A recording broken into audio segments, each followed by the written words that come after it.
이 밤의 영화 뉴스와 리뷰를 전해드립니다. 안녕하세요. 우리들의 진짜 영화 이야기, 영화로운 밤 나이트 시네마입니다.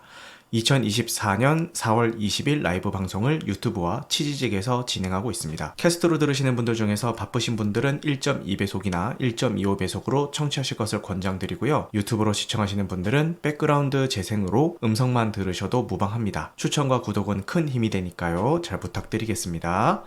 그리고 광고하고요. 편하게 이야기 좀 나눠볼게요. 지금부터 말씀드리는 광고는 제가 대가를 받고 한다기보다는 우리 나이트 시네마 청취자분들께서 하고 계시는 가게들을 소개를 해드리는 거니까요. 많이들 혜택 받아가셨으면 좋겠습니다. 양재천의 감성 휴식터 키치클럽에서 나이트 시네마 구독자분들에게 서비스 디저트를 제공합니다. 낮에는 커피와 디저트가, 밤에는 와인과 안주들이 기다리고 있습니다. 커피나 와인을 잘 모르셔도 걱정 안 하셔도 됩니다. 키치클럽에 상주 중인 전문가가 입맛에 맞는 커피와 와인을 추천해 줄 겁니다. 네이버에서 키치클럽을 검색해보세요. 자, 그 다음은 의왕역 인근에 위치한 요거프레소 장안지구점에서 나이트 시네마 구독자분들에게 음료 무료 사이즈 업과 10% 할인 혜택을 제공합니다. 이번 주말 음료와 함께 매장에 배치되어 있는 각종 도서를 읽으며 여유로운 시간을 보내보시는 건 어떨까요? 요거트 음료와 요거트 아이스크림은 진짜 맛있습니다. 제가 너무너무 좋아합니다. 네.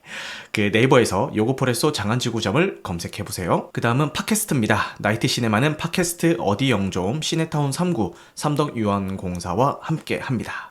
근황 토크를 좀 해보자면은 지난주에 개인 사정이 있어서 휴방합니다 이렇게 말씀을 드렸는데 저희 할아버지 할머니 올해부터는 합동 제사를 지내기로 했어요. 그래서 본가인 성주에 내려갔다가 오느라 그 방송을 한 주 쉬게 되었고, 금요일로 당겨서라도 좀 해볼까 했는데 이제 일정을 하다 보니까 도저히 그 짬이 안 나는 거예요. 그래서 어쩔 수 없이 부득이하게 휴방을 결정을 했습니다. 다음 주도 저희 애 생일이라서 아마 토요일 일요일 저희가 부산 여행을 가기로 했어요, 저희 가족이. 그래서 토요일날 방송을 못하게 될 것 같은데 다음 주는 휴방은 아니고 금요일로 하루 당겨서 이렇게 방송을 진행할 수 있을 것 같으니까요. 그거는 제가 방송 끝나면은 미리 공지를 드릴 테니까 착오가 없으셨으면 좋겠습니다. 매주 이렇게 꾸준하게 진행을 하다 보니까 한 주 건너뛰었다고 너무 불안한 거예요, 뭔가. 제가 방송한 거를 잘게 편집해서 거의 매일 올라가게끔 이제 예약 업로드를 걸어 놓잖아요. 그래서 이게 일주일 흐름이 끊겨버리면은 뭔가 채널에 악영향이 있지는 않을까 좀 걱정도 됐는데 다행히 그렇게까지 크리티컬 한 것 같진 않고 다행히 채널에 큰 일은 없었습니다.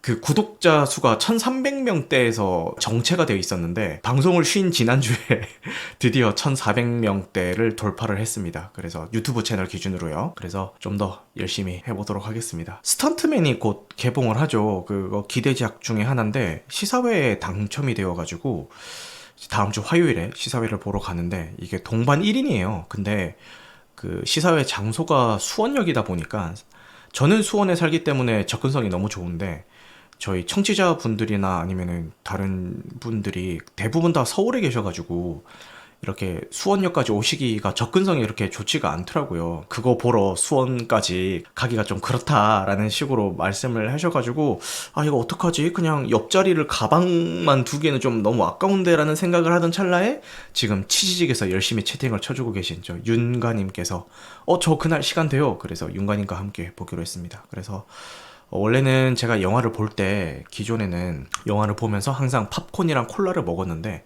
어느 순간부터 팝콘과 콜라의 가성비가 좀 의심이 되기 시작하더라고요. 그게 둘 다 하면은 거의 9,000원에서 10,000원 돈 이렇게 나오거든요. 그런데 이 돈이면은 이 돈이면은 국밥 한 그릇 든든하게 먹을 수 있는데?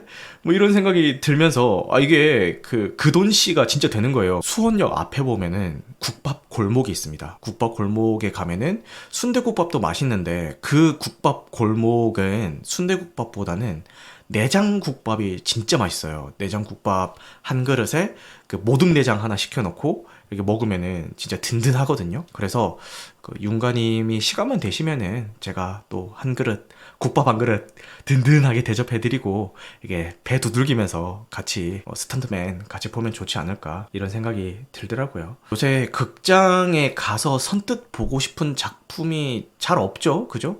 쿵푸 팬더 4도 지금 박스 오피스 1위던데 딱히 막 그렇게 막 극장 가서 보고 싶을 정도로 땡기는 것도 아니고, 1일 박스 오피스 보니까 1위가 쿵푸 팬더 4, 2위가 파묘. 야, 파묘 진짜 끈질기다. 3위가 남은 인생 10년. 요게 재개봉한 일본 멜로? 로맨스? 그런 작품이죠. 요거가 이제 차지를 하고 있던데, 이제 4위가 댓글 부대, 그 다음이 고스트버스터즈, 예, 쭉쭉 차지하고 있던데, 고스트버스터즈는 제가 전작도 안 봤고 이번 작품도 딱히 뭐 그렇게 땡기진 않아가지고, 고스트버스터즈는 영화보다는 저 어렸을 때 TV에서 만화 영화로 해줬어요. 그 TV 만화 영화로. 그걸로 되게 좋아했어요. 제가 그거를 비디오 녹화해가지고 볼 정도로 되게 좋아했고, 영화는 옛날에 나왔던 고스트버스터즈 1편, 그 시고니 위버 나와가지고 그 석상이 막 이렇게 변신하는 거, 그게 1편 맞죠? 그 1편은 옛날에 TV에서 해주는 거 한번 봤고, 고스트버스터즈가 다시 그 최근에 제작이 돼가지고 개봉을 했는데 그것도 막 딱히 안 땡기더라고요. 그래서 안 봤는데, 요건 역시도 이 제목부터가 너무 짜치잖아요. 이 오싹한 뉴욕, 이거 번역도 너무 이상하게 하고 안 땡겨서, 제목부터가 좀 그렇지 않아요? 약간 진입장벽이 느껴지지 않나요? 너무 애들용 그 영화 같고 좀 그래서 뭔가 딱히 이렇게 땡기진 않았던 것 같습니다. 고스트버스터즈 보고 나면 꼭 하는 장난이 있죠. 네모난 요런 길쭉한 박스 하나 보이면 그거 던져놓고 발로 밟아서 그 발로 밟아서 이렇게 유령 거기로 빨아들이는 거, 그런 거 하거나, 아니면 괜히 이렇게 지직 써는 거, 그런 거 하면 흉내 내보거나, 뭐 그런 거 어릴 때 다들 장난하잖아요. 저도 뭐 어릴 때 그런 장난 했던 걸로 기억을 합니다. 중성자총 하나 갖고 싶었죠. 맞아요. 저는 중성자총이 약간 그런 생각이 있어요. 사실 현실적으로는 불가능하잖아요, 그 중성자총이. 그래서 약간 어릴 때 혼자 상상을 해봤던 게, 모기나 벌레 잡는 용도로 그런 거 디자인만 그렇게 좀 해서 그런 거 좀 있으면은 재밌지 않을까, 그런 생각 했었는데, 뭐 시제품 나온 거 있나? 모르겠지만 딱히 보이진 않더라고요. 중선자총이면은 뭐 휴대하는 핵무기 수준 아닙니까? 해외에 있는 그 위험한 장난감 중에서 우라늄 장난감 이런 거 있지 않았어요? 길버트 아저씨의 U238 원자력 에너지 실험실, 만약 이걸 거예요. 이게 길버트 장난감 시리즈 중에서 가장 위험한 물건으로 원자력 에너지를 실험하는 장난감이다. 우라늄 광물 표본이 들어가 있다. 야, 씨. 근데 중선자 총이 거의 E급 아닙니까? 그죠? 지금 이렇게 논리적으로 생각해보면 굉장히 위험한 그 물건인데, 뭐, 만화니까, 그죠? 우라늄 그릇도 팔던 시절입니다. 라고 해서. 고독한 나시님 방이라고 해서 나시님 짤만 올라오면 좋을 것 같습니다 라고 하는데, 맞아, 누가 최근에 저희 그 단톡방 멤버 중에 한 분이 제 캐리커처를 그려주셨거든요. 근데 너무 열받는 게요, 캐리커처를 이렇게 그려놨어요. 너무 열받지 않습니까? 하나도 안 닮았거든요? 근데 사람들이 자꾸 닮았다고. 제가 볼 때는 하나도 안 닮았는데 머리 색깔부터가 너무 열받지 않습니까? 제일 열받는 거는 바지를 안 입고 있어요. 그래서 아니, 바지를 안 입고 있습니다. 지금 요 정도 기장이면은 만세 한번 하면은 바로 대참사거든요? 근데 이렇게 그려놨더라고. 아니, 뭐가 똑같아요. 똑같기는. 바지를 안 입은 상태에서 다리를 살랑살랑 거리는 것도 너무 열받습니다. 이게 열받는 포인트가, 지금 그림으로 표현된 털들이 다 분홍색이거든요. 그러면은 여기서는 보이지 않는 가려진 털들의 색깔도 분홍색으로 자연스럽게 상상이 된단 말이에요. 그 부분이 너무 열받는 것 같습니다. 아니, 뭐가 똑같아요. 똑같기는. 스스로 현실 부정 중입니다. 재능 낭비를 이렇게까지 하신다니까 뭐 저야 뭐 감사하긴 한데, 예, 나중에 이런 거 하실 거면은 최소한 털 색깔이라도 까만색으로 좀 해주셨으면 감사할 것 같습니다. 자, 나이트 시네마 신규 컨텐츠는 지난주에 휴방을 했기 때문에 없습니다. 기생수 더 그레이를 리뷰를 할까 말까 좀 고민 중입니다. 일단 오늘은 안 할 거고요. 딱히 본 거 없을 때 나중에 하지 않을까, 그런 생각이 듭니다. 왜냐면은 여기도 써놨듯이 계속 거슬려요. 이게 보면서 뭔가 이런 설정 같은 것들이나 그 극 중에서 벌어지고 있는 상황 같은 것들이 되게 거슬립니다. 그러니까 원작 뭐 이런 걸 다 떠나가지고 그냥 그 작품 자체로만 봐도 계속 뭔가 좀, 이거 좀 어색한데? 이런 느낌이 그 극 내내 들어요. 근데 이상하게 어떻게든 또 다음 화가 궁금해지고 끝까지 다 보게는 되거든요. 그래서 되게 좀 오묘했던 그런 작품인 것 같아요. 제가 이걸 보면서 실시간으로 메모를 좀 하면서 봤는데 메모 해놓은 거를 나중에 다 보고 나서 보니까 전부 다 이런 게 거슬렸다 저런 게 거슬렸다 이런 거밖에 없더라고요. 좀 더 말할 수 있을 정도로 정리를 해서 뭐 다음에 뭐 할 거 없을 때 그때 한번 다뤄보도록 하겠습니다. 이번 주 개봉작부터 바로 소개를 해드릴게요. 이번 주 개봉작 첫 번째 작품은 범죄도시 4가 개봉을 합니다. 범죄도시 4가 2나 3 때처럼 뭐 전주 주말에 뭐 한 회차, 두 회차씩 이렇게 상영하는 건 안 했는데 시사회를 엄청 했어요. 제가 이렇게까지 시사회를 많이 하는 작품은 뭐 근래에 보기 힘들었던 것 같습니다. 시사회를 엄청 많이 하는데 너무 열받는 게 그 많은 시사회를 제가 다 신청을 했는데 다 떨어졌어요. 그래서 결국 시사회로는 보지 못하고 개봉 첫날 수요일에 지금 예매를 해놨습니다. 개봉 첫날 그 퇴근 후에 보는 게 사실 늦게 보는 게 아닌데 시사회를 너무 많이 하니까 괜히 좀 늦게 보는 느낌이 들어요. 그리고 지금 뭐 메가박스든 뭐든 간에 영화관 앱들 실행을 해서 수요일부터 이렇게 스케줄을 조회를 해보면은 벌써부터 범죄도시 4가 상영관을 어마어마하게 선점하고 있어요. 제가 이거를 한 서울의 봄 때까지만 해도 반가움과 반감이 동시에 든다라고 말씀을 드렸거든요. 요즘 영화관도 어렵고 영화계도 많이 어려운 거 아니까 이렇게 좀 흥행 보증수표가 붙어있는, 그러니까 손익분기점을 넘기는 게 기정사실화가 되어 있는 작품이 나왔을 때 이렇게 물 들어올 때 바짝 노져가지고 분위기 좀 이끌어 보겠다, 이 의도는 알겠고 그 심정도 이해는 하겠지만 이게 범죄도시 4가 상영관을 너무 많이 너무 많이 선점하고 있으니까 정작 제가 진짜로 보고 싶은 챌린저스가 상영관이 너무 처참한 거예요. 그래서 야씨 정도껏 하지라는 생각이 좀 들었어요. 아니 그래 많이 가져가는 거 좋은데 그래도 좀 개봉 첫날이고 하면은 그날 개봉하는 다른 작품들한테 조금이라도 좀 양보 좀 해주지. 너무 많이 가져간 거 아닌가라는 생각이 들면서 야, 좀 해도 너무하는데 라는 생각이 범죄도시 4를 보면서 딱 느껴지더라고요. 그러니까 서울의 봄 때도 뭐 비슷했고 파묘 때도 비슷했는데 서울의 봄이나 파묘는 반감까지는 아니었어요. 그냥 좀 상영관 많이 가져가네? 그래도 잘 돼서 뭐 기분은 좋다 요 정도였는데 이 범죄도시 4는 진짜 너무 심합니다. 이게 제가 왜 이렇게까지 심하다고 강조를 하는지 궁금하신 분들은 CGV나 메가박스 실행하셔가지고 수요일 일정 한번 보세요. 진짜 장난 아닙니다. 너무 많이 먹고 있더라고요. 그래서 야, 이거는 좀 너무하다 싶은 생각이 들긴 했습니다. 이 범죄도시 4 기본 정보 한번 볼까요? 일단 감독이 허명행 감독인데 이거 다들 아시죠? 워낙 많이 언급을 해서 옛날에 그 올드보이 그 장도리 씬에서 덩치 그 역할로 나오셨던 분이고 무술 감독을 쭉 하시다가 이번에 황야부터 시작을 해가지고 요 범죄도시 4까지 영화 감독을 하고 계신 분이신데 일단 그 황야가 많은 분들의 아쉬움을 자아냈던 작품이죠. 황야를 보신 분들이 이거 범죄도시 4 좀 불안하다 황야를 이렇게 만들어?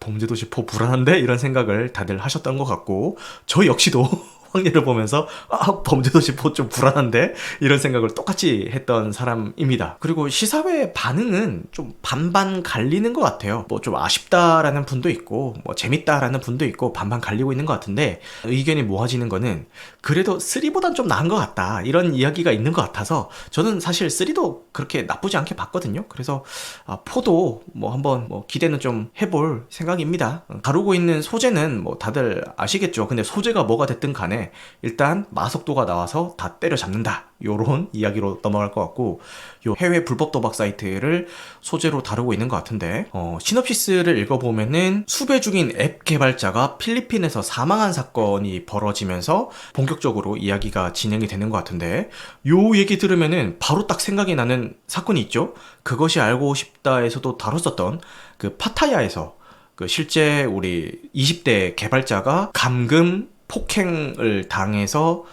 사망하는 그런 사건이 발생을 했었고 그 개발자가 거기 가서 뭐 했냐라고 하면은 요런 불법 도박 사이트 같은 거 개발을 했던 걸로 이제 알려져가지고 많은 분들의 공분을 샀던 사건이 있었는데 실제로 있었던 일을 바탕으로 해서 요 범죄도시 4가 진행이 될 것 같은데 현실에서는 2년씩이나 걸려가지고 검거를 했지만 영화상에서는 마석도가 그 단숨에 극악무도한 범인들을 때려잡아주기를 바라보도록 하겠습니다. 궁금하신 분들은 극장 가셔서 많이들 보셨으면 보셨으면 좋겠습니다. 자, 그 다음에 개봉작은 챌린저스라는 작품인데 루카 구아디노 감독의 신작입니다. 지금부터 루카 구아다니노 감독을 계속 루카 구아디노 감독이라고 합니다.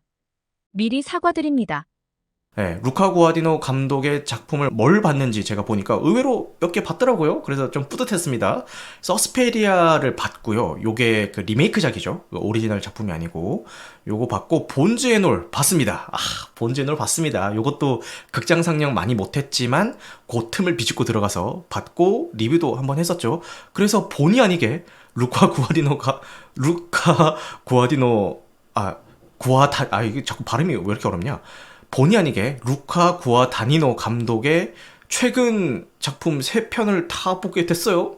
보다 보면은 뭐 이런 순간도 옵니다. 그죠? 이렇게 좀 뿌듯합니다. 이렇게 명장의 작품을 3편 연속 이렇게 보게 되는 그런 날도 제가 다 오네요. 이런 날이. 네, 그래요. 맨날 본 거 없다고 욕만 처먹다가 이렇게 명장의 명작들을 3편 연속 보는 순간이 또 옵니다. 그래서 너무 뿌듯해가지고 괜히 한번 넣어봤습니다. 서스페리아도 뭐 기괴하고 좀 불쾌하긴 했지만 그래도 좀 재밌게 봤고 본즈앤올도 역시 기괴하고 불쾌하긴 했지만 뭐 그럭저럭 재밌게 봤는데 이 챌린저스는 이 본즈앤올이나 서스페리아랑 완전 다른 좀 현실의 이야기를 다루고 있는 것 같은데 요거를 이 감독이 어떻게 그려낼지 너무 궁금하고 그리고 요즘 가장 핫한 배우죠. 그 젠다이아가 나옵니다. 그래서 어떻게 연기를 또 해줄지 너무 궁금하네요. 해외에서 평가는 상당히 좋은 것 같은데 아까도 말씀드렸던 것처럼 범죄도시 4가 상영관을 다 잡아먹고 있어가지고 상영 시간대가 몇 개가 없더라고요. 그래서 조금 아쉽긴 합니다. 대충 내용을 보자면은 이 젠다이아가 테니스 천재 스타인데 부상으로 인해서 선수 생활을 하지 못하고 남편의 코치를 맡고 있는 그런 상황인가 봐요. 근데 이들 앞에 극중 젠다이아의 전 남친이자 남편의 절친이 나타나가지고 뭐 이들 간의 삼각관계를 또 다룬다 뭐 그런 내용을 다루고 있나봐요. 어떻게 요게 전개가 될지 너무 궁금합니다. 이 서스페리아나 본즈앤올만 봤을 때는 이런 삼각관계 이야기를 이 감독이 도대체 어떻게 풀어가려고 그러지? 전혀 머릿속에 그려지지가 않거든요. 너무 궁금해서 요거는 극장에서 꼭 보도록 하겠습니다. 그 다음에 홍상수 감독의 신작이 나옵니다. 여행자의 필요라고 해가지고 나오는데 특이하게 이자벨 위페르라고 하는 요 외국인이 주연을 맡고 있어요. 이분이 보면 프랑스 분이시고요. 상당히 필모가 빵빵합니다.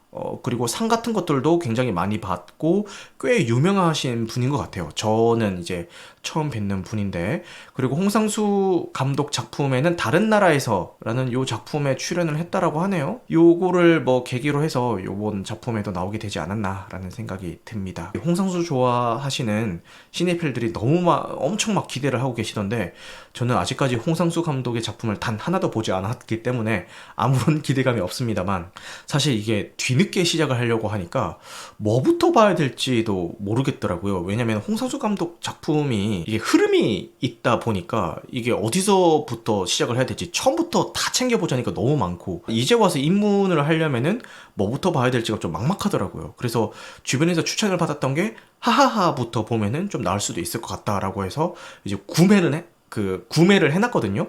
근데 아직까지 손이 좀 안 갑니다. 이상하게 좀 손이 안 가요. 위페르는 홍상수 팬이라서 자기 돈 주고 영화에 출연했다라고. 홍상수 감독이 해외에서도 진짜 많이 사랑을 받는 감독이긴 하죠.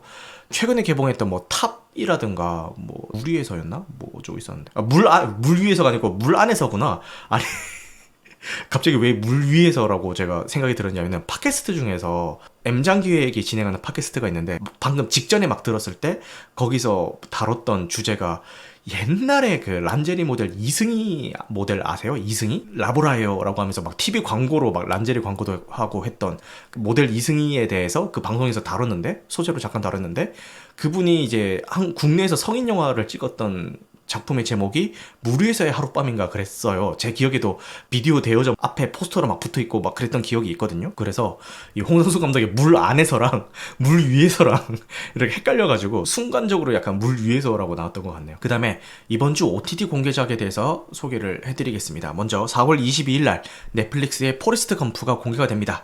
요거는 뭐 명작이라고 몇 번을 강조해도 모자람이 없는 그런 작품이고 초창기 때 제 방송에서도 한번 다뤘던 그런 작품이죠. 그래서 아직 못 보신 분이 계신다면은 요 넷플릭스 공개를 통해서 한번 보셨으면 좋겠습니다. 진짜 너무너무 좋은 영화이고, 제가 이거를 중학교 때였나 고등학교 때였나 교실에서 다 같이 비디오 테이프로 제일 처음 접했었는데, 그때도 좋았고 몇 년 전이긴 하지만 그때 다시 볼 때도 그때도 너무 좋았던 기억이 있어가지고 한번 다들 보셨으면 좋겠습니다. 그 다음에 조이라이드가 4월 24일 날 넷플릭스를 통해서 공개가 됩니다. 요게 약간 화장실 유머가 가득 찬 그런 작품이죠. 그리고 스테파니 수가 이 작품에 나온다라고 해서 또 많이 화제가 됐었는데, 그 에올로 국내에서는 많이 사랑을 받은 그런 배우이기도 합니다. 직설적인 색드립이 막 난무하는 그런 작품이라서 호불호가 좀 많이 갈리는 것 같아요. 이게 너무 막 계속 시종일관 그렇게 개그를 하니까 좀 피로감을 느꼈다라는 분이 계신 것도 같고, 그런 개그가 취향이신 분들은 또 재밌게 봤다라고 하시는 분들도 계신 것 같으니까요. 참고하셔서 그냥 넷플릭스에 어차피 뜨면은 그냥 한번 보셨으면 좋겠습니다. 저도 막 극장에서 보거나 아니면은 뭐 개별 구매를 해가면서까지는 보진 않았습니다만, 넷플릭스에서 서비스를 시작을 하면은 뭐 한 번쯤 보게 되지 않을까, 그런 생각이 드네요. 그리고 만화책으로는 고전 명작인 시티헌터가 과거에 실사화도 됐었고 애니메이션으로도 나온 걸로 제가 알고 있는데, 어쨌든 넷플릭스에서 제작을 해서 4월 25일 날 공개가 됩니다. 이거 처음에 넷플릭스에서 제작한다고 했을 때 많은 분들이 좀 우려를 했어요. 왜냐면은 이 만화책 원작을 보신 분들은 아시겠지만 이 주인공이 과장된 그 제스처라든가 아니면은 목소리 톤도 그 개그 컷에서는 뭐 이히히히 장난스러운 목소리 톤으로 이렇게 얘기를 하는데, 그거를 최근에 이제 와서 실사화로 옮겼을 때 얼마나 그거를 좀 원작의 분위기를 잘 살려서 재현을 할 것인가에 대해서 좀 많은 우려를 표하셨던 것 같은데, 일단 예고편만 봤을 때는 저도 궁금해질 정도로 재미있을 것 같습니다. 예고편만 보면은 그럴 것 같아요. 이거 생각보다 잘 뽑힌 것 같은데 라는 생각이 들고, 그리고 너무 고마운 게 시리즈물이 아니라 영화입니다. 너무 고마워, 영화로 나와주는 게. 요새 봐야 되는 시리즈물이 너무 많아가지고 지금 피곤하거든요. 지금 3채도 봐야 되고요, 지금 쿠팡 플레이에 나오는 동주저도 봐야 되고, 닭강정도 아직 다 못 봤어. 그래서 봐야 되는 시리즈물들이 너무 많아서 피곤했는데, 다행히도 영화로 나와줘서 재생시간도 1시간 40 몇 분이었나? 그거밖에 안 되는 것 같아요. 보자. 재생시간도 그렇네, 1시간 42분. 딱 좋습니다. 딱 좋아요. 그렇게 돼서 이제 공개가 되는 것 같으니까요. 요거 저는 뭐 볼 것 같거든요. 그래서 원작 팬분이라든가 아니면은 이번 기회에 시티헌터라는 요 작품에 좀 입문해보고 싶다 이런 분들은 한번 보셨으면 좋겠습니다. 그 다음에 말도 많고 탈도 많은 요 종말의 바보가 이제 넷플릭스에 4월 26일 날 공개가 됩니다. 요게 유아인 배우가 이제 촬영을 다 마쳤는데 마약 사건이 터지면서 이게 어떻게 될 것인가 우려를 많이 모았는데, 일단 예고편에서는 다 빠져있고 요 메인 포스터에서도 다 빠져있죠, 그죠? 인터뷰 자료를 보면은 뭐 100% 다 드러내기는 좀 무리가 있었고 일부 편집했다라고는 되어 있습니다. 근데 야, 진짜 이게 무슨 피해입니까? 최초에 만들어졌던 완성본은 어느 정도의 완성도가 있을지 모르겠지만, 이게 배우 한 명을 이렇게 편집해서 드러낸다라는 그 작업이 사실 만만한 작업은 아니잖아요. 그래서 그 과정을 거치면서 멀쩡했던 작품도 누더기가 될 수가 있어요. 그래서 이 아직 결과물을 본 것도 아니고 편집 전에 그 결과물의 퀄리티가 어떤지도 잘 모르겠지만, 어쨌든 이런 편집 이슈가 있었다는 그 자체만으로도 뭔가 이 작품에 누를 끼친다라는 생각이 들어서 좀 여러 가지로 안타까운 그런 작품입니다. 그리고 피그라는 작품이 4월 26일 날 왓챠를 통해서 공개가 됐는데, 요거는 뭐 재미보다는 작품성 인 면에서 많은 호평을 받았던 그런 작품으로 기억을 합니다. 니콜라스 케이지가 주연을 맡았고요. 저만 그런지 모르겠는데 옛날에 니콜라스 케이지를 제가 니콜라 스케이지로 니콜라스 케이지로 읽었었거든요. 저만 그랬나요? 니콜라스 케이지라는 거를 이제 몇 년 전에 알았어요. 그래서 니콜라스 케이지였구나, 니콜라 스케이지가 아니었구나. 저만 그랬나요? 저만 그랬나요? 어쨌든 캐서방 맞아요, 캐서방. 어쨌든 니콜라스 케이지가 주연을 맡았던 요 피그가 상영 당시에 시네필들의 많은 극찬을 받았던 그런 작품인 것 같은데, 왓챠에서 서비스를 한다고 하니까요, 요것도 뭐 극장에서 못 보셨던 분들은 관심을 가졌으면 좋겠습니다. 그리고 소닉의 친구죠, 너클즈가 4월 27일 날 티빙을 통해서 시리즈물로 공개가 됩니다. 저 역시 역시 좀 기대하고 있는 작품입니다. 6부작으로 제작이 된다고 하고요. 한글 더빙도 준비 중이라고 합니다. 오, 너무 기대가 됩니다. 소닉 게임 해보신 분들은 다들 아시겠지만 이 너클즈랑 테일즈 역시도 굉장히 매력적인 캐릭터거든요. 그래서 이 캐릭터들을 요 시리즈물에서 어떻게 살릴지 기대하면서 한번 보도록 하겠습니다. 네, 이렇게 OTT 공개작 소개를 말씀드렸고요. 영화 뉴스 한번 훑어보고 지나가 보겠습니다. 기생수 더 그레이가 저는 좀 여러 가지 면에서 많이 거슬렸다 이렇게 말씀을 드렸는데 그것과는 별개로 넷플릭스 글로벌 1위를 꽤 장시간 유지하고 있다고 하네요. 이거 지금은 어떤지 한번 볼까요? 지금은 6위로 내려갔구나. 어쨌든 꽤 장시간 1위를 유지했습니다. 그리고 지금 6위라고 하니까 뭔가 좀 아쉬워 보이는데요. 이 탑 10에 들어갔다는 것만으로도 사실은 대단한 거거든요.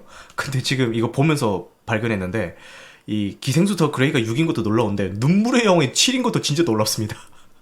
야, 눈물의 영웅이 7이구나. 와, 이거 지금도 저희 거실에서 와이프가 보고 있거든요. 와, 눈물의 영웅이 7이구나. 대단하다. 진짜 인기 많네.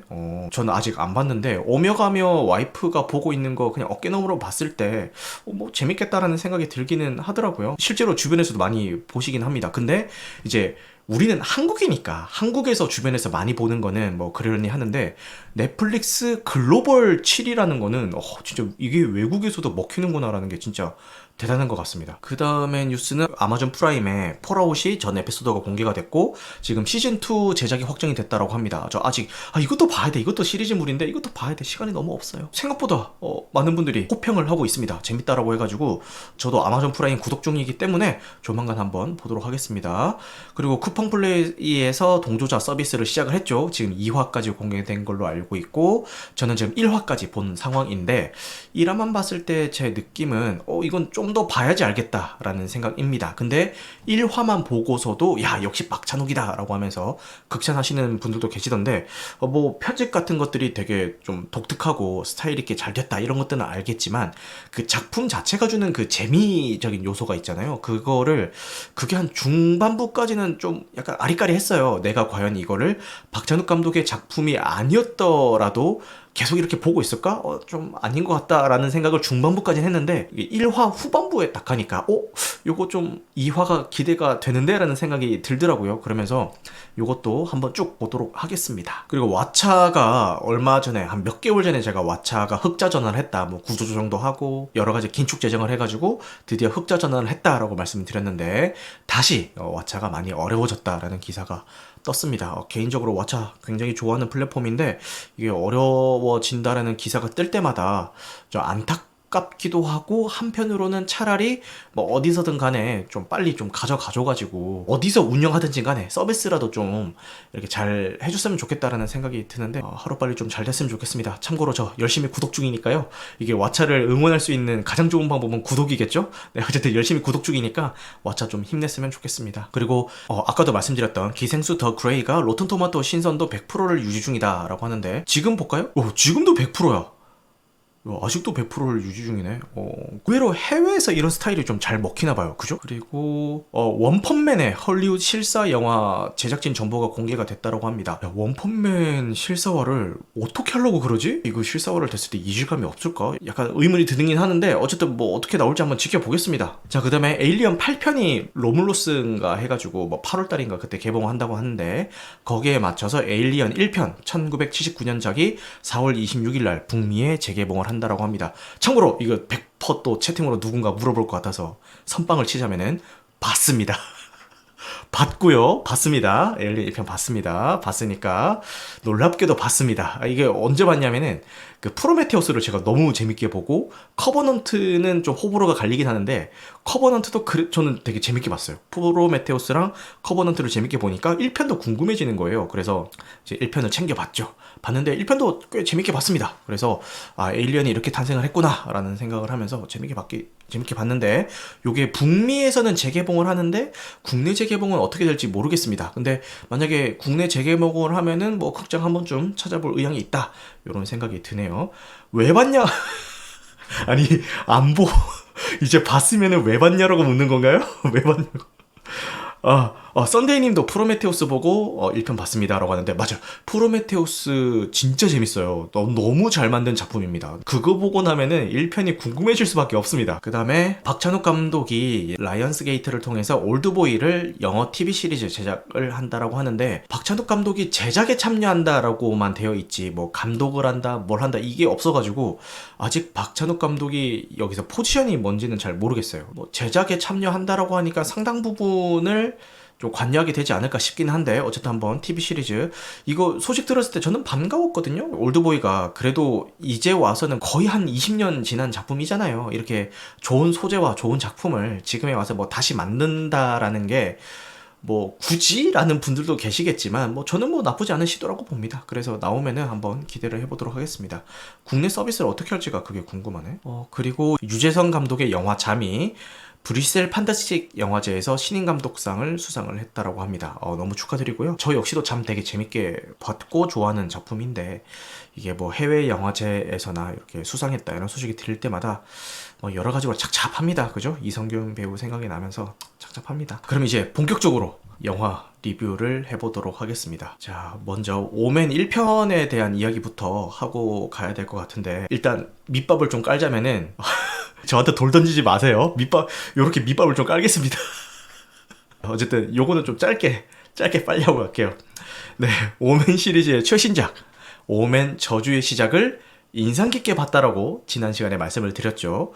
그거를 보고 나니까 그 뒷이야기가 궁금해져가지고 1976년작인 오맨 1편을 감상을 했습니다.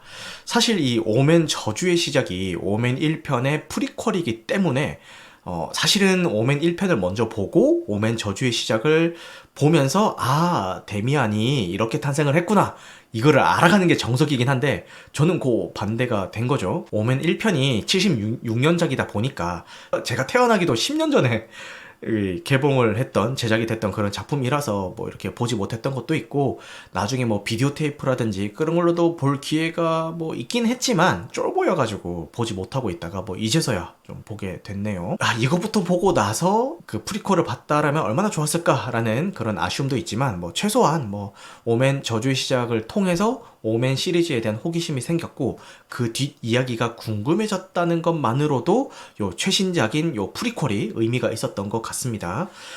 나중에 이제 찾아보고 알았는데 이 오맨 1편의 감독님이 리처드 도너 감독님이시더라고요. 너무나도 유명하신 분이죠. 일단 슈퍼맨 1편 그리고 2편의 감독판 그리고 구니스, 리셀 웨폰 1, 2, 3, 4 이거 다 만드신 분이시잖아요. 너무 유명하고 대단하신 분인데 정말 애석하게도 저는 이 감독님의 작품 중에서 본 게 이 오맨 1편이 유일합니다. 리셀 웨폰 시리즈 하나도 안 봤고 슈퍼맨도 맨 오브 스틸부터 봤지 뭐 그 전에 나왔던 거는 보지 못해서 이 오맨 1편이 리처드 도너 감독 작품 중에서는 본 게 유일한 이런 작품이 된 것 같습니다. 근데 음악을 되게 잘 쓰는 감독으로 제가 알고 있어요. 이 오맨 1편 역시도 아카데미에서 음악상 받은 걸로 기억을 하고 슈퍼맨 1편도 그 여기 지금 라이브로 보고 계신 카깡님이 너무너무 좋아하실 정도로 그 슈퍼맨 테마곡 그 때문에 엄청 많은 사랑을 받았던 걸로 제가 기억을 하거든요. 제가 원래는 몰랐던 정보인데 카깡님이 하도 그 얘기를 많이 하셔가지고 그렇게 좀 알게 됐던 것 같아요. 어쨌든 음악 잘 쓰시는 감독 같고 사실 이 오맨은 오컬트물인데 그 뒤에 나왔던 뭐 슈퍼맨이라든가 뭐 구니스, 리셀 웨폰 이런 것들은 이 오맨이랑은 장르적으로도 그렇고 여러 가지 좀 결이 좀 다르잖아요. 그럼에도 불구하고 다 걸작들만 만들어내신 걸 보면은 진짜 대단하신 감독님이신 것 같습니다. 구니스도 안 봤냐라고 하는데 구니스도 아직 안 봤어요. 구니스 어디 서비스 중인 데가 있나? 정액제 서비스보다는 그 개별 구매해서 봐야 되는 그런 작품이네요. 개별 구매하면 한 4,950원, 한 5,000원 돈 하네요. 네, 나중에 뭐 기회가 되면 한번 보겠습니다. 기묘한 이야기는 보셨나요? 라고 하는데 넷플릭스 시리즈물 말씀이시라면은 하도 재밌다고 얘기를 많이 들어가지고 시즌 1 1편을 시작을 했는데 이게 왜 재밌는 거지? 도저히 다음에 뭔가 넘어갈 그게 안 생겨서 이상하게 안 봐져요. 기묘한 이야기가 한 2번 시도했어요. 이게 시즌 1 1편만 한 2번 시도했는데 안 봐져가지고 못 봤고 일본 TV 시리즈 기묘한 이야기를 말씀하시는 거라면은 싹 다 챙겨보진 못했지만 화제가 되는 그 일부 에피소드들은 좀 몇 개 챙겨봤던 것 같습니다. 안 봤다 안 보셨어. 봤다고 했을 때보다 안 봤다고 했을 때 더 신나시는 것 같은데 다시 이 오멘 1편 이야기로 돌아가서 오멘 저주의 시작을 보고 이 오멘 1편을 봤을 때 좀 이해가 더 됐던 장면은 제가 오멘 저주의 시작을 리뷰 때도 말씀드렸었던 그 분신 자사라는 수녀 캐릭터 왜 나왔는지 모르겠다 이런 말씀을 드렸잖아요. 근데 오멘 1편을 보면은 이해가 되실 거다라는 설명을 듣고 이제 오멘 1편을 봤는데 오멘 1편도 시작하자마자 그 가정부라기보다는 뭐랄까 베이비시터라고 해야 되나요?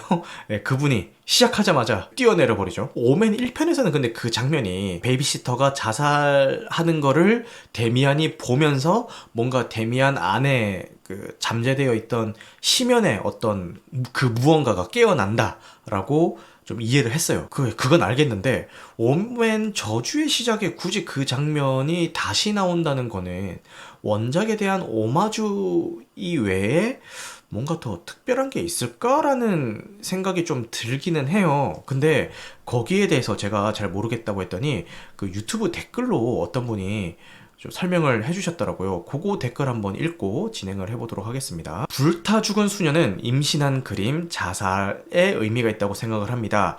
그 임신한 그림은 주인공이 아들을 못 낳았다면은 다음 차례는 그 소녀의 임신이었을 거라는 암시가 될 것 같습니다. 자살은 억지 같겠지만 결과론적으로만 본다면은 주인공이 교회를 더 의심하게 만들어서 소녀가 결국 교회를 탈출할 수 있는 계기를 만들어준 게 아닌가 싶습니다. 뭐 요런 식의 이제 그 해석을 해주셨는데 요거 읽고 나니까 그래서 그렇게 썼을 수도 있겠구나라고 이해가 어느 정도 좀 가더라고요. 오멘 저주의 시작이랑 오멘 1편을 둘 다 본 입장에서 말씀을 드리자면은 사실 오멘 1편보다 프리퀄인 저주의 시작이 저는 좀 더 재밌었어요. 오멘 1편이 워낙 극찬을 많이 받은 작품이다 보니까 제가 개인적인 기대치가 좀 높았던 탓도 있는 것 같고, 그리고 벌써 50년도 전에 만들어진 작품이잖아요. 그래서 그 당시에 이 작품을 보면서 그 공포심을 느꼈던 그런 추억을 가지고 있는 입장이 아니라 이제 와서야 처음 접하는 입장에서는 이 오멘 1편이 다소 좀 부족하게 느껴질 수밖에 없지 않나라는 그런 생각도 좀 들더라고요. 그래서 제가 재미없게 봤다라는 이야기를 좀 돌려서 했습니다. 이래서 영화는 동시대성이 좀 중요하다라는 이야기가 아마 요럴 때 적용되는 게 아닌가라는 생각도 들고요. 반면에 그 시대 때 요게 이제 한참 막 제작이 되고 상영이 될 때 그 시대 때 접하셨던 분들은 꽤 충격적이셨을 것 같다라는 그 마음에는 어느 정도 공감을 합니다. 그래서 그 마음을 존중하는 의미에서 뭐 어떤 게 별로였고 이런 것들은 제가 뭐 시시콜콜하게 다 이야기를 하진 않겠습니다. 사실 뭐 후폭풍이 좀 두려운 것도 있고요. 개인적으로 기대했던 것보다는 좀 아쉽긴 했다 이런 생각을 말씀을 드리겠습니다. 그래서 지금 프리퀄로 제작된 오멘 저주의 시작이 흥행 성적이 어떤지는 잘 모르겠어요. 뭐 글로벌 흥행이 어떻고 이런 거는 잘 모르겠지만 평가 자체는 요 장르 매니아들에게 나름 호평을 받고 있는 것 같아요. 그래서 이 오멘 기존 시리즈가 상당히 오래된 작품이니까 오멘 저주의 시작 그 다음 이야기가 오멘 1편이 아니라 오멘 저주의 시작에 그 후속편도 만들어져가지고 좀 개봉을 했으면 좋겠다라는 개인적인 바람이 있습니다. 왜냐면은 오멘 1편이랑 이 프리퀄이랑 약간 설정이 맞지 않는 부분들도 좀 있거든요. 예를 들어서 뭐 쌍둥이 그 남매가 있다 이런 설정도 오멘 1편에서는 전혀 언급이 없었는데 이 오멘 저주의 시작에서는 그런 설정들이 이제 언급이 되죠. 그래서 그런 것들을 좀 살려가지고 오멘 저주의 시작에 후속편이 좀 제작이 됐으면 좋겠다라는 생각을 오멘 1편을 보면서 했습니다. 자, 그 다음에 말씀을 드릴 거는 로봇드림과 너와 나를 감상을 했습니다. 원래는 두 작품을 각각 리뷰하려고 했는데 두 작품 다 보고 나니까 이별을 대하는 감정이 많이 닮아있다라는 생각이 들어서 함께 리뷰하면 좋겠다라는 생각이 들었습니다. 뭐 어떤 점이 닮았다라고 느꼈는지 말씀드리기 전에 두 작품에 대한 기본 정보부터 말씀을 드릴게요. 먼저 로봇드림은 그래픽 로브를 원작으로 하는 2023년 작품이고요.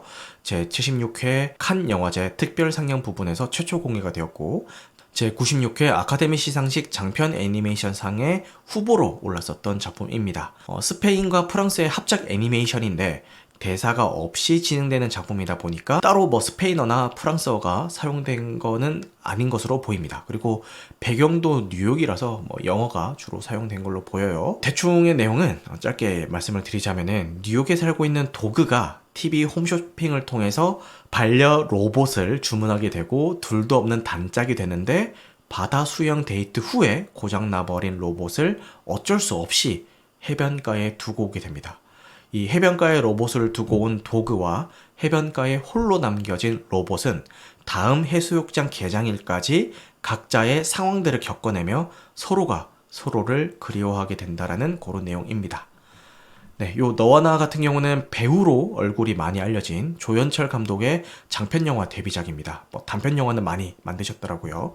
2022년 제27회 부산국제영화제에서 공개가 되었고 2023년에 정식 개봉을 한 작품입니다. 수학여행을 하루 앞둔 세미와 하은이의 하루를 다룬 작품이 되겠죠. 개봉 당시에는 세월호를 소재로 한 작품이라는 게 좀 스포일러처럼 여겨져서 좀 시시하곤 했는데 개봉한 지 시간이 꽤 지났으니까 편하게 이야기하도록 하겠습니다. 참고로 지금 제가 말씀을 드리는 거는 이 두 작품을 다 보셨다라는 그 가정하에 말씀을 드리는 거예요. 이 안 보신 분들까지 다 아울러서 이야기하자니까 이 내용이 너무 많아져가지고 이게 다 보셨다라는 가정하에 이렇게 말씀을 드리도록 하겠습니다. 일단 두 작품 모두 다 극장 개봉 당시에는 보지 못했던 작품이에요.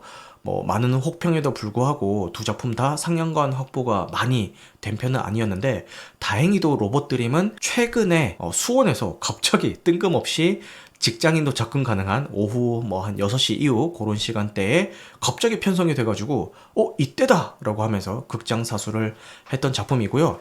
너와 나 같은 경우는 그 상영 당시에는 상영관이 많이 이제 부족해서 보지 못했고 최근에 세월호 10주기를 맞이해서 재개봉을 하긴 했는데 제 생활 패턴으로는 볼 수 없는 시간대에 재개봉을 해가지고 극장에선 보지 못했지만 이 티빙에서 스트리밍 서비스를 하고 있어가지고 세월호 10주기를 맞춰서 4월 16일 날 개인적으로 감상을 했습니다. 이걸 보면서 특이하게 이 작품이 시점이나 시간 순서가 좀 튀어요. 갑자기 튀는데 그 튀는 구간을 명확하게 이렇게 구분을 지어준다거나 그러진 않습니다. 그래서 처음 감상할 때는 영화를 따라가기에 바빠가지고 감정을 느낄 틈이 없었던 것 같고요. 영화를 다 보자마자 바로 2회차를 했습니다. 그래서 바로 2차 재관람을 하면서 그때서야 감정이입을 하면서 보게 됐던 것 같네요. 먼저 이 두 작품이 이별을 다루는 태도가 많이 닮아있는 것 같다라고 말씀을 드렸었는데 거기에 대해서 한번 이야기를 해보고 가겠습니다. 가장 먼저 생각이 난 닮은 꼴은 꿈입니다. 이 꿈을 소재로 하고 있다는 건데요. 이 감독 인터뷰에 따르면은 너와 나 같은 경우 하은의 꿈에 찾아온 세미의 이야기를 다루고 싶었다라고 이야기를 하죠. 앞서서 이 영화를 처음에 볼 때 영화를 따라가기가 많이 힘들었다 이렇게 말씀을 드렸는데 어디까지가 현실이고 어디까지가 꿈인지 이 꿈은 하은이의 꿈인지 세미의 꿈인지 그 경계를 처음에 볼 때는 좀 알아차리기 힘들어서 그랬던 것 같아요. 그래서 두 번째 볼 때서야 영화에서 그려지는 세미의 모습은 대부분 하은의 꿈에서의 이야기구나라는 것을 알아차렸습니다. 로봇드림도 마찬가지죠. 도구와 로봇은 각자의 꿈을 통해서 다양한 방법으로 서로를 그리워하죠. 하지만 결국 둘의 재회가 이루어지지 못한다는 것도 너와 나와 닮아 있는 것 같습니다. 차이가 있다면은 로봇드림은 후반부에 재회할 수 있는 기회가 있었음에도 이 로봇의 선택에 의해서 재회를 하지 못했던 거고 너와 나는 인간의 힘으로는 어쩔 수가 없는 이 죽음이라는 벽으로 재회를 하지 못했다. 이런 차이점이 있을 수가 있겠네요. 그리고 서로를 대하는 게 서툴렀던 인물들이 이제는 상대를 어떻게 대해야 되는지 그리고 상대가 나에게 어떤 의미였는지를 깨달았을 때는 이미 서로를 만나지 못하는 상황이 되어버린 후라는 점이라는 것도 좀 닮아 있다라는 생각이 들었어요. 로봇드림에서는 악수하는 법을 몰랐던 로봇이 도그의 손을 너무 꽉 잡는 바람에 도그가 아파하는 장면도 나오고 공원에서 손을 잡고 빙글빙글 돌다가 속도 조절을 못해가지고 도그가 공중에 떠버리는 그런 일도 발생을 하죠. 영화의 후반부가 되어서야 로봇은 악수하는 법도 배우고 상대방과 맞추는 법도 배우지만 이미 도구와는 이별한 상황입니다. 너와 나에서도 마찬가지죠. 세미는 자기 감정만 앞세우면서 때로는 왜 저래? 이런 생각이 드는 그런 행동을 하기도 하고 하은 역시도 겉으로는 밝은 척 아무렇지도 않은 척 하지만 속내를 숨기고 세미를 대하게 되죠. 여기서 이제 인물들의 감정선이 이해가 되지 않는다라는 후기들이 나오고 있는 것 같은데 저는 아직 사춘기에 접어들지 않은 제 딸도 하루에도 몇 번씩 감정 기복이 오가는 걸 겪어봤기 때문에 저 나이의 여자아이들은 기복이 더 심할 수도 있겠구나 라고 이해를 하면서 보긴 봤거든요. 근데 이런 저도 이 세미의 행동이 때로는 이기적으로 보일 때도 있고 하은 역시도 좀 답답하게 보일 때도 있었어요. 그러니까 이 인물들의 감정선을 따라가기 힘들었다는 후기가 나오는 것도 좀 이해는 갔습니다. 아무튼 이랬던 그녀들은 꿈에서라도 서로의 진심을 확인하지만 이미 세미는 이 세상을 떠나고 난 뒤고 꿈에서 깨어난 하은은 일상을 살아가면서 세미를 추모하게 되죠. 어쩌면 이 너와 나라는 이 영화 전체가 이제는 잘 대해줄 수 있는데 이제는 그때의 너의 마음을 이해할 수 있을 것 같은데 그땐 왜 서로 솔직하지 못했을까라는 하은의 후회 같다라는 느낌도 좀 들었습니다. 버스라는 공간에서 서로에 대한 추억이 있다는 점도 두 작품이 좀 닮아 있는데요. 로봇드림에서는 해수욕장으로 향하는 버스에서 도그와 로봇이 알콩달콩 장난치는 장면이 나오죠. 그리고 다음 해 6월에 해수욕장에 갇혀있는 로봇을 되찾기 위해서 홀로 그 버스를 탄 도그가 과거에 함께했던 로봇과의 그런 상황들을 추억하는 장면이 나오게 됩니다. 너와 나에서도 버스는 세미와 하은의 추억의 장소로 그려지고 있죠. 늘 같은 버스를 타고 늘 같은 자리에서 서로 깔깔대면서 시간을 보냅니다. 세미가 세상을 떠나고 난 후에 홀로 그 자리에 남겨진 하은이가 이제 오열하는 장면은 보시는 분들 역시 감정적으로 너무 그런 힘든 그런 장면이더라고요. 여기서 연기를 너무 잘해가지고 진짜 막 오열하는 연기가 장난이 아닙니다. 그래서 저도 그 장면에서 막 좀 울컥했던 것 같아요. 두 작품 모두 이 버스라는 공간에서 서로를 추억한다라는 그 설정이 우연은 아닌 것 같아요. 누군가를 문득 추억하게 되는 그 공간은 뭐 특별한 장소에서 좀 추억하게 될 거라는 그런 생각이 막연하게 있을 수도 있겠지만 사실은 일상에서 문득문득 떠올릴 수 있는 그런 공간이 더 많다라는 생각이 들어요. 그래서 두 작품 모두 일상을 살아가는 모습에서 어떤 그 슬픔이 좀 더 느껴지는 것 같기도 합니다. 너 나를 보면서 제가 가장 많이 울었던 장면이 이 수학여행을 떠나기 그 직전에 학생들이랑 그 선생님들이 정말 아무렇지도 않게 일상을 살아가면서 들뜬 마음으로 같이 뭐 영화도 보고 쇼핑도 하고 아니면 노래방에서 같이 이렇게 노래도 부르고 놀고 아니면 집에서 가족들이랑 시간을 보내고 이런 그 장면들을 정말 아무렇지도 않게 평범한 컷처럼 이렇게 쭉 나열하는 그런 씬들이 나오는데 그게 뭐 뭔가 감정적으로 막 자극하는 장면이 아니었음에도 불구하고 그런 일상을 보여주는 것만으로도 정말 슬픈 감정을 자아내게 되더라고요. 그래서 저는 뭐 다른 좀 극적인 장면들도 많았지만 거기서 가장 많이 울지 않았나 그런 생각이 듭니다. 단순히 생각하면 뭔가 특별한 상황이 되어야 어떤 상황이나 사람들이 떠오를 것 같은데 그런 게 아니라는 게 진짜 신기한 것 같습니다. 그리고 두 작품이 닮아있는 또 다른 점은 서로를 추억하는 음악이 사용됐다라는 점도 좀 닮아있는 것 같아요. 청각은 추억을 담는 소리다라는 그런 이야기를 윤중삼 디자이너라는 분이 하셨다라고 하더라고요. 그래서 이 로봇드림에서는 어스 윈드 앤더 파이어의 노래 September Remember September 따따라따라 요 노래가 있죠. 그거를 통해서 도그와 로봇이 서로를 그리워하게 됩니다. 둘이 만난 시기인 9월을 나타내는 곡이기도 하고 함께 추억을 쌓을 때 듣는 그런 노래이기도 하죠. 너와 나에서도 세미가 자꾸 이 사투리 억양이 섞여가지고 세미라고 하는데 세미라고 너와 나에서도 세미가 노래방에서 빅마마의 체념을 부르는 그런 장면이 나오죠.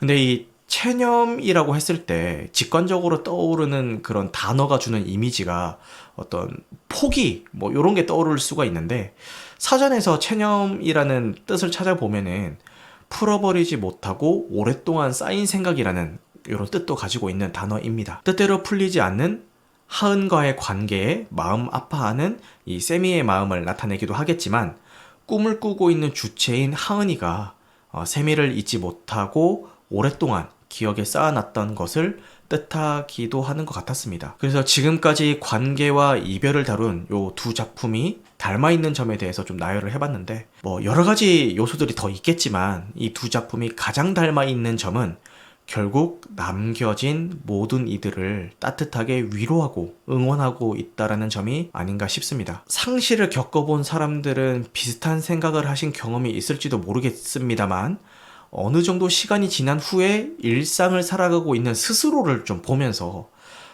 내가 이렇게 살아도 되나? 이런 생각이 문득문득 들 때가 있을 거예요. 뭐 소중한 사람을 잃어버린 뭐 상실에 감이 될 수도 있고, 아니면 연인과의 이별을 한 상실감이 될 수도 있겠죠. 근데 그렇게 떠나보내고 그렇게 슬펐는데 지금 내가 이렇게 일상을 살아가도 되는 건가? 이런 생각이 들 수도 있을 것 같습니다. 그런데 이 두 작품에서는 모두 거기에 대한 대답을 해주고 있는 것 같았어요. 누군가를 보내주고 상실감을 극복한다라는 게 그 상실의 대상을 잊는다라는 건 아니다라고 이야기를 해주면서 남겨진 이들에게 위로와 응원을 보내고 있다라는 생각이 듭니다. 이렇게 남겨진 이들이 과거에 묶여서 아무것도 못하고 살기보다는 현재의 상황에 충실하면서 씩씩하게 현실을 살아가는 것도 과거를 존중하고 추억하는 방법 중에 하나가 아닐까라는 생각이 듭니다. 그래서 상실을 겪은 이 세상 모든 사람들에게 이 두 영화를 추천하도록 하겠습니다. 심오한 영화군요라고 하는데 일단 로봇드림은 그냥 직관적으로 봐도 좀 괜찮은 작품이고요. 이 너와 나 같은 경우는 최소 2번 이상은 봐야 좀 감정적으로 더 좀 동요될 수 있는 그런 작품인 것 같아요. 앞서도 한번 설명드렸지만 이게 시점도 왔다 갔다 하고 그리고 주체도 왔다 갔다 해서 이게 뭐 지금 누구 기점으로 이야기가 되고 있는 거야? 지금 이 장면은 꿈이야 현실이야? 이게 약간 좀 헷갈리는데 한 번만 봐도 그게 다 정리가 되거든요. 그래서 이제 두 번째 볼 때서야 그래서 이때 얘가 이런 얘기를 한 거구나. 이런 장면은 이런 거에 암시구나. 이런 것들이 이제 보여가지고 아마 너와 나는 최소 2회차는 하시기를 권장을 드리겠습니다. 너와 나 같은 경우는 뭐 1년에 한 번씩은 꼭 챙겨보게 될 작품이 아닐까라는 생각이 드네요. 이걸 보면서 좀 많이 좋았던 게 세월호 그 참사를 다룬 작품들은 다큐멘터리 형식으로 다뤄지거든요. 극작품으로 다뤄진 경우가 잘 없어요. 물론 뭐 몇 개 있긴 한데 아마도 그 다큐멘터리를 제외하고 극작품으로 만들어진 작품 중에서는 이 너와 나가 가장 완성도가 높지 않나라는 생각이 들고 보고 나면은 좀 감정적으로 많이 힘들어져가지고 이게 여운이 되게 오래 남더라고요. 이게 막 그 직접적으로 막 세월호 참사 현장을 카메라에 담는다거나 아니면 막 울어! 이래도 안 울어! 이런 식으로 그 세월호 참사라는 그 소재를 소비하는 작품은 절대 아닙니다.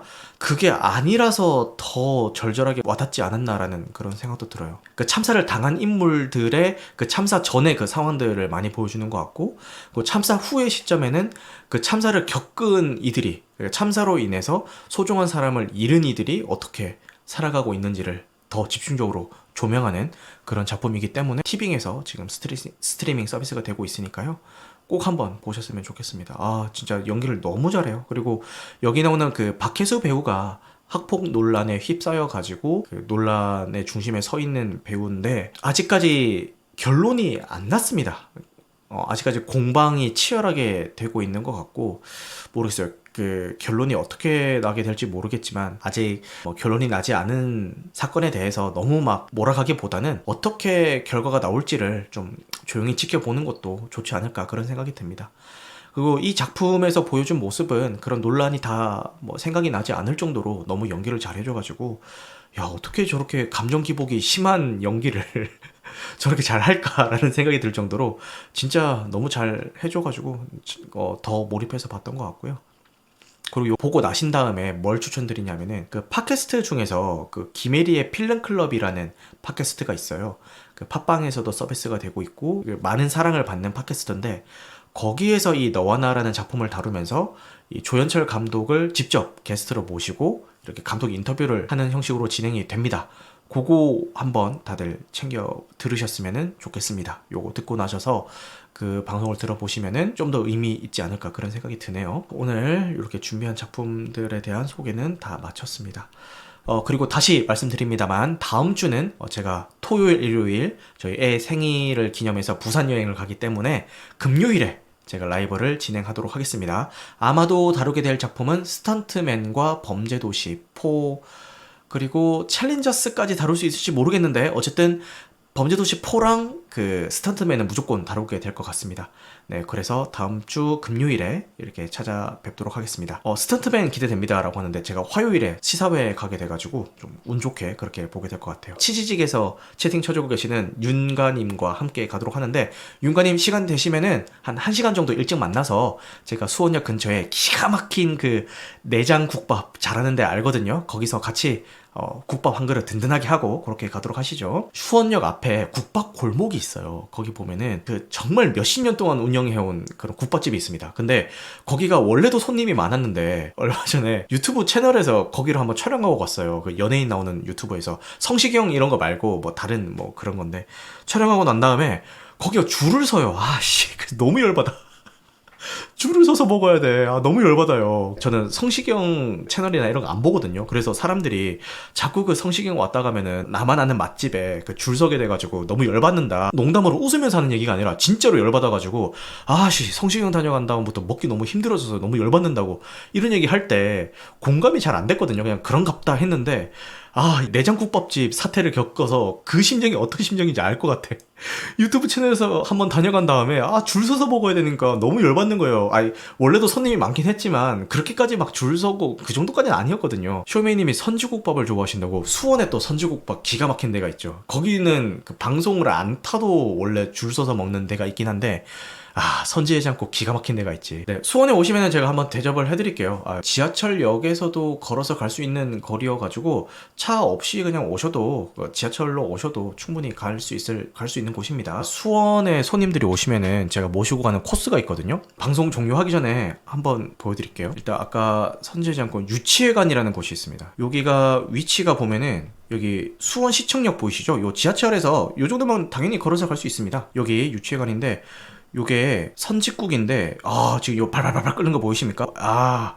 끝내줍니다. 그리고 요 옆에 지금 잘려 있는데 요 옆에 별도 그릇에 선지를 그냥 이렇게 담아줘요. 그래서 먹다가 부족하면은 이 선지 리필을 해서 먹을 수도 있고 끝내줍니다. 지금 저 군친구였어. 너무 맛있을 것 같아요. 그리고 모시고 가는 데가 요 군포 해물탕. 근데 여기는 차가 없으면 못 가긴 해서 만약에 손님들 오시면은 제가 차로 모시고 가는 곳이긴 합니다. 메뉴도 해물탕 소중대 요게 답니다. 메뉴가 요게 답니다. 맛집 특 이것저것 뭐 없음. 그냥 단일 메뉴임. 네, 사진 한번 볼까요? 비주얼이 미쳤어요. 지금 이거 보이세요? 시키면 요렇게 나와요. 요게 대짜입니다. 대짜 시키면은 해물탕 요렇게 나오고 랍스타 미쳤죠? 진짜 이렇게 나와요. 랍스타는 아마 제 기억에 대짜에만 나올 겁니다. 해물탕 먹을 때 항상 좀 짜치는 게 조개랑 랍스타 손질이 되게 짜치잖아요. 근데 여기는 직원이 와가지고 조개 살이랑 이렇게 다 발라서 이렇게 먹기 딱 좋게 이렇게 해주고 다 먹어갈 때쯤에 라면사리 넣어가지고 이렇게 좀 건져 먹은 다음에 미쳤다. 그리고 그 남은 국물에 그 볶음밥 딱 해서 먹으면은 미쳤습니다. 그리고 요 대짜가 4인용이거든요. 그래서 최소 4명 이상 가야 돼요. 4명 이상 가서 이렇게 먹으면은 끝내줍니다. 그 산낙지를 직접 그 투하하기 전에 산낙지를 입에 하나씩 다 넣어줘요. 그 다음에 투하를 해줍니다. 그래서 먹으면은 끝내줍니다. 양이 엄청나네요. 네. 근데 가격도 엄청납니다. 이 대짜가 4인용인데 18만 원이에요. 그래서 진짜 손님 오셨을 때만 좀 대접하기 위해서 가는 그런 곳이긴 합니다. 늦은 시간까지 함께 해주셔서 감사하고요. 오늘 방송한 내용은 편집 과정을 거쳐서 유튜브와 각종 팟캐스트 플랫폼에 업로드될 예정입니다. 무편집본은 유튜브 멤버십 월 1990원 혹은 팟빵에서 건당 300원에 청취가 가능하십니다. 이와 같은 밤 되시길 바라겠습니다. 감사합니다. 여러분 편안한 밤 되시길 바라겠습니다. 주말 잘 보내세요.